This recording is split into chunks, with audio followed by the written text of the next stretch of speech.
Gym করার নামে social মিডিয়ায় কেমন ট্রেন্ড। এপার বাংলার জনপ্রিয় অভিনেত্রী জান্নাতুল সুমাইয়া হিমির জিম করা ভিডিও নিয়ে এবার যেন বোমার মতো ফাটলেন হাসনাত আব্দুল্লাহ। হিমির ভাইরাল হওয়া জিম ভিডিও নিয়ে তীব্র সমালোচনা করে তিনি একঝাঁক প্রশ্ন ছুড়ে দিয়েছেন।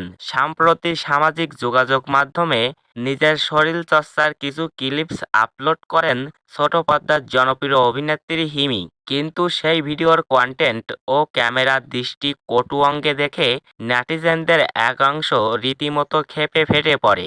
আর এবার সাধারণ মানুষের সেই ক্ষোভের সুরে সুর মিলিয়ে যেন নিজের চেনা ও স্পষ্ট ভঙ্গিতে কথা বললেন হাসনাত আব্দুল্লাহ। তিনি ক্ষোভ প্রকাশ করে সরাসরি জানতে চান, আজকাল জিম করার মূল উদ্দেশ্য কি? শুধু শরীর চর্চা নাকি ক্যামেরার সামনে শরীর প্রদর্শন করা? তিনি সাফ জানিয়ে দেন, সুস্থ ও ফিট থাকার জন্য মানুষ কঠোর পরিশ্রম করে ঘাম ঝরায়, কিন্তু আজকাল কিছু মানুষ জিমকে সস্তা পাবলিসিটি এবং সোশ্যাল মিডিয়ায় ভিউ বা ফলোয়ার বাড়ানোর সহজ হাতিয়ার বানিয়ে ফেলেছেন।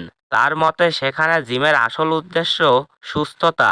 সেখানে এই ধরনের শরীর প্রদর্শনের হিড়িক আমাদের তরুণ প্রজন্মের নৈতিক অবক্ষয় ঘটাচ্ছে এবং সমাজে একটি ভুল সংস্কৃতিকে উস্কে দিচ্ছে।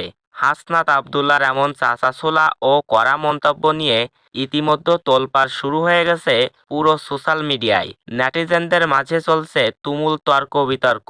হাসনাত আব্দুল্লাহর এই বক্তব্যের সাথে আপনি কি একমত, নাকি মনে করছেন হিমি কেবল একজন হিন্স ফলোয়ার হিসেবে নিজের প্রতিদিনের রুটিন শেয়ার করছেন?